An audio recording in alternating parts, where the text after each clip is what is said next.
Hello প্রিয় বন্ধুরা, welcome to my another blog video. আমি এখন আছি কদমবাড়ি অর্থাৎ শ্রী শ্রী গণেশ পাগল সেবাশ্রম, সেখানে আছি।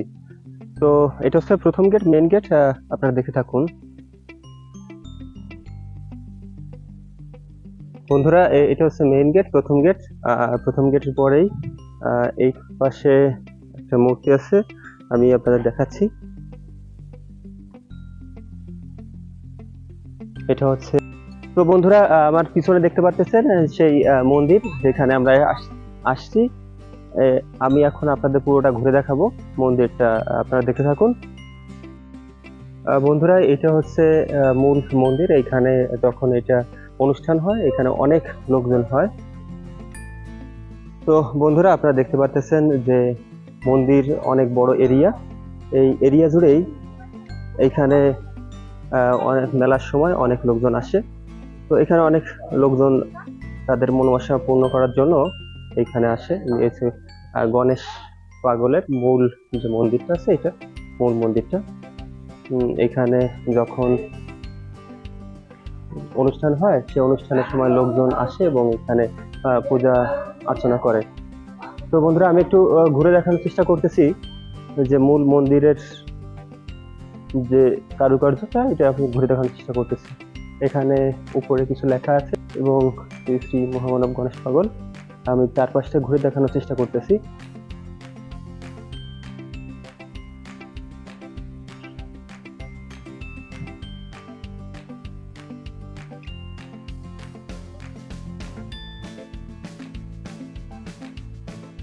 তো বন্ধুরা, আমার পিছনে দেখতে পাচ্ছেন আপনি আরেকটা মন্দির আছে এই পাশে।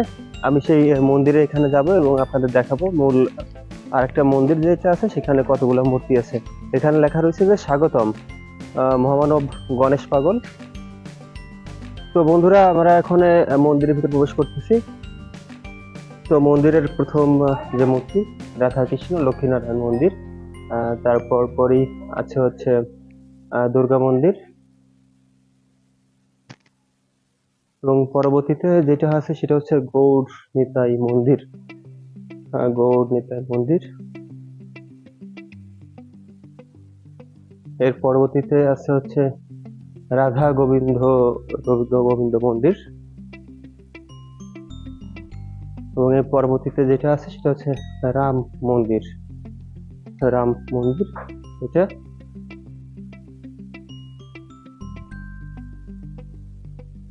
পরবর্তীতে আছে হরি মন্দির,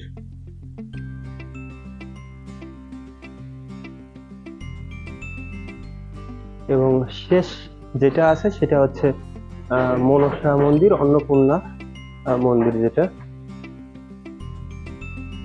আর এটা হচ্ছে জগন্নাথ পাতাল মন্দির নিচে, এখানে লেখা আছে।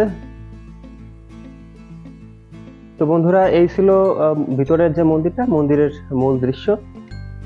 তো আমি এখন বাইরের দিকে যাচ্ছি। বাইরের দিকে এই পাশে আরেকটা মন্দির আছে, আমি সেখানে আপনাদের দেখাবো, আপনার সাথেই থাকুন।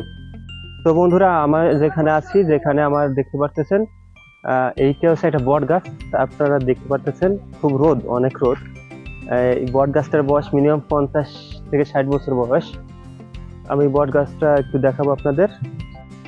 তো দেখতে পাচ্ছেন বট গাছটা অসংখ্য শাখা প্রশাখা বিছিয়ে পুরো প্লেসটাকে ছায়া দিচ্ছে। আসলে গাছটাই এরকম, গাছ বলতেই এমন যে। তো বন্ধুরা, আমার পিছনে দেখতে পাচ্ছেন একটা খুব সুন্দর একটা মন্দির আছে।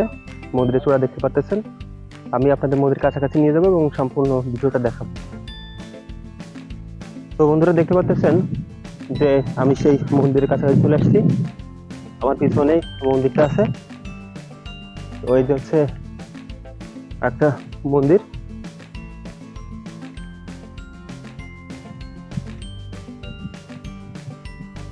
আমি এখন ভিতরের দিকে যাব না, আমি আপনাদের দেখাচ্ছি।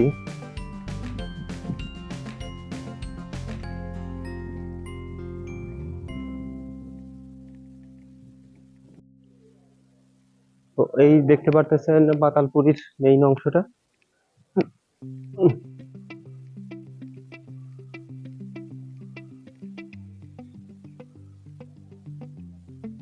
এটা হচ্ছে মা কালীর মূর্তি, যেখানে হিন্দু ধর্মাবলম্বী যারা আছে এরা বিভিন্ন পূজা অর্চনা করে এবং মনোতুষ্টি করে তাদের মনোবাসনা পূর্ণ করার জন্য এখানে যাবতীয় সব কাজ করে ওনারা।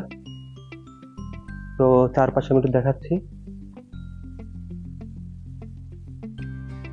তো বন্ধুরা দেখতে পাচ্ছেন আমার পিছনে সে মায়ের মূর্তি। তো আমি এখন যাব পাতালপুরিতে, যেটা হচ্ছে পাতালপুরি, দেখতে থাকুন।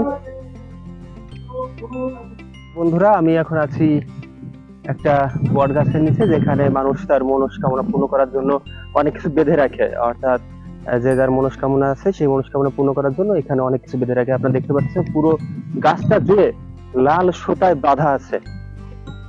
এইখানে লাল সুতা, যে কত লাল সুতা আছে আমি আসলে বলে বোঝাতে পারবো না। এই সম্পূর্ণ গাছটার যে শিকড়টা বেয়ে নেমে এসছে সেটা লাল সুতার। আমি জানি না এই গাছটার বয়স কত, সম্ভবত 100 বছর হতে পারে কিংবা তার বেশি হতে পারে, কারণ একটা বট গাছের যখন তার মূল শাখা পোশাখা ঝুলে যায় তাহলে তার বয়সটা কত হতে পারে আপনারাই অনুমান করুন। তো আমি একটু দেখানোর চেষ্টা করতেছি আপনার সামনের থেকে, দেখতে থাকুন।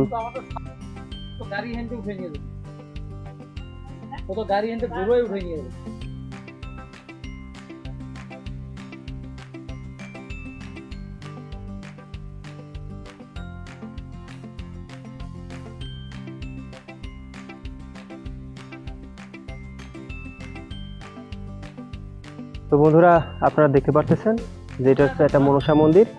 একদম পিছনে, আমার পিছনে পুরোটাই দেখার চেষ্টা করবো আমি, সাথে থাকেন। তো এটা হচ্ছে মনসা মন্দিরের পুরো কাজটা কেমন হয় সব সময় নাই, তারপরও দেখানোর চেষ্টা করবো আমি।